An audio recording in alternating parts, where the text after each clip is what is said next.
Hello friends, आपका स्वागत है हमारे चैनल पर। मेरा नाम है ध्रुव और आप लोग देख रहे हैं द लर्नर्स कम्युनिटी। आज की वीडियो में हम लोग बात करेंगे सेकेंड सेमेस्टर की बीए ऑनर्स इंग्लिश का एक subject 16th and 17th century English drama.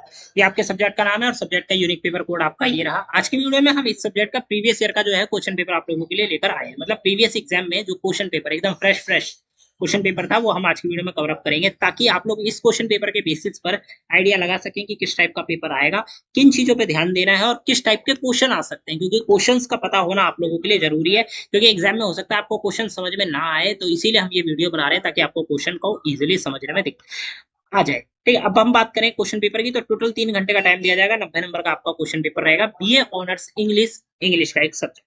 Question paper की बात करें तो दो पार्ट होंगे, पार्ट ए और पार्ट बी। पार्ट ए में आपको सारे क्वेश्चन करने हैं, टोटल 3 क्वेश्चन आपको मिलेंगे। पार्ट बी में आपको 4 या 5 क्वेश्चन मिलेंगे, उसमें से केवल 3 क्वेश्चन करने हैं। पार्ट ए में 10 नंबर का क्वेश्चन है, पार्ट बी में 20 नंबर क्वेश्चन। आप देखते हैं क्वेश्चन क्या आते हैं। क्वेश्चन नंबर 1 अगर आप यहाँ देखते हैं तो identify the line and explain with reference of the context to the context. ये जो पैराग्राफ दिया गया है, पैराग्राफ बेस्ड जो क्वेश्चन है वो आपके एग्जाम में काफी ज्यादा आएंगे। ठीक है, इस क्वेश्चन में क्या है कि भाई आपको पैराग्राफ दिया गया है, आपसे कहा गया है कि पहले तो आइडेंटिफाई करना है कि ये पैराग्राफ उठाया कहाँ से गया है। ठीक है, उसके बाद इसे एक्सप्लेन करना है with the reference to the context, मतलब जो चैप्टर है उसके रेफरेंस को लेकर इस पैराग्राफ को एक्सप्लेन करना है। और सिमिलर क्वेश्चन आपको एग्जाम में देखने को मिलेंगे। क्वेश्चन में पैराग्राफ बदल सकता है पर क्वेश्चन वही आएगा।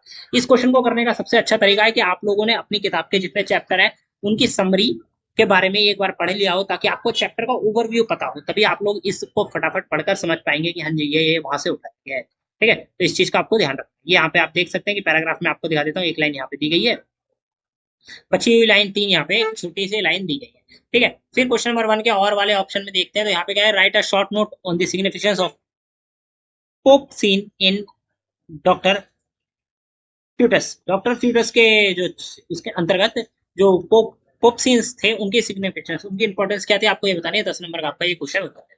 क्वेश्चन नंबर 2 आता है, सेम क्वेश्चन है कि भाई आइडेंटिफाई करना है गिवन लाइंस कहाँ से उठाई गई हैं और एक्सप्लेन करना है, और साथ में रेफरेंस भी बताना है कि कहाँ से ली गई है। ठीक है, तो ये हो जाता है। क्वेश्चन नंबर 2 भी सेम है। क्वेश्चन नंबर 2 के और में आपसे पूछा गया है कि right a short note on the porter seen in Macbeth. Macbeth के अंतर्गत जो पोर्टर का सीन था, ठीक है, पोर्टर का सीन, उस पे आपको शॉर्ट नोट जो है वो लिखना है, मतलब संक्षिप्त टिप्पणी होती है वो लिखनी है। 10 नंबर का आपका क्वेश्चन है। ठीक है, तो संक्षिप्त का मतलब कि भाई पोर्टर के बारे सीन के बारे में जितनी भी जानकारी आपको पता है, आपको पॉइंट के तौर पे या फिर शॉर्ट नोट के तौर पे उन्हें एक्सप्लेन कर देना है। ठीक है, ये हो जाता है। फिर क्वेश्चन नंबर आता है 3। यहाँ पे भी सेम क्वेश्चन है कि भाई ए में आपको पैराग्राफ दे दिया गया और कहा गया है कि भाई पहले पैराग्राफ को पढ़ो, समझो कि कहाँ से उठाया गया है, फिर उसके रेफरेंस के साथ पैराग्राफ को एक्सप्लेन भी करो।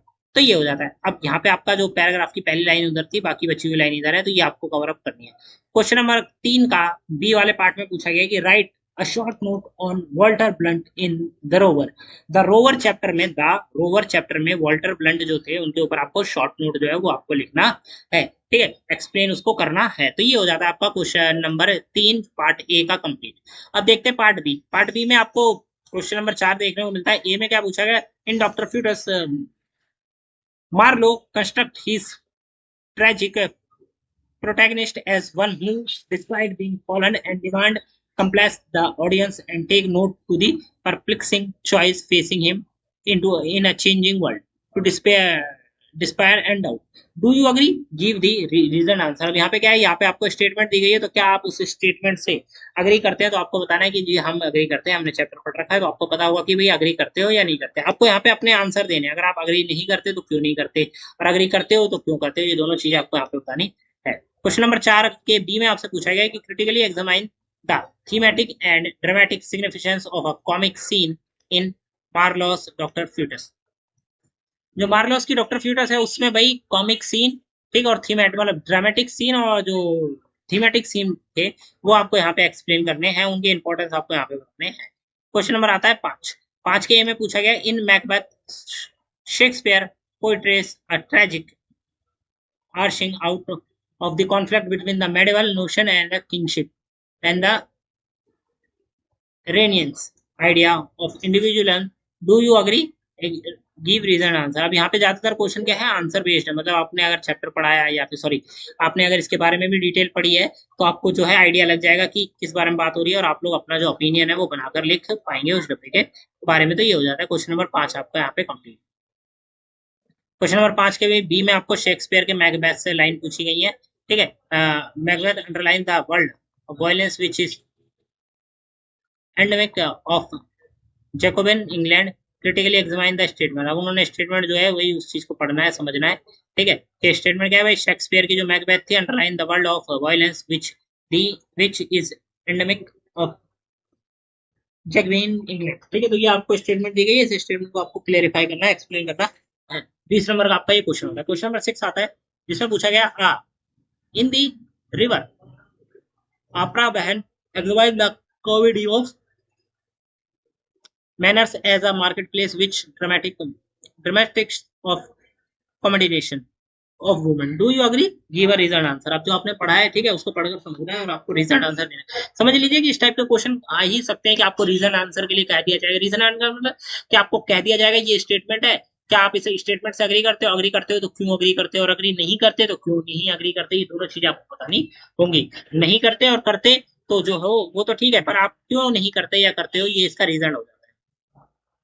7 में critically examine the little title of the play the rover. ठीक है, आपको टाइटल ऑफ द प्ले जो द रोवर जो टाइटल है उस चीज को एक्सप्लेन करना है। क्वेश्चन नंबर आता है 7 में the evolution of England tragedy from the late 16 to 17 century countries reflect the tradition from humanist aspiration to spiritual reassessment.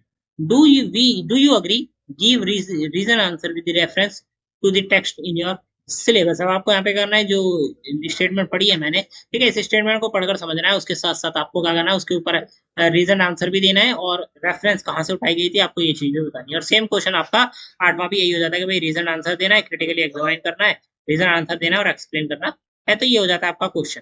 ठीक है, सब्जेक्ट क्या है, bachelor of arts English 16 century to जो 17 सेंचुरी ड्रामा है, English drama, उसके बारे में आपका ये चैप्टर है, तो यहाँ पे आपका कंप्लीट हो जाता है। डिस्क्रिप्शन बॉक्स चेक करिएगा, आप लोग हमारे साथ कनेक्ट हो सकते हैं टेलीग्राम और इंस्टाग्राम पर, आपकी काफी ज्यादा हेल्प हो जाएगी। ठीक है, तो चेक जरूर करिएगा। मिलते हैं अगली वीडियो में। Thanks for visiting on my channel guys.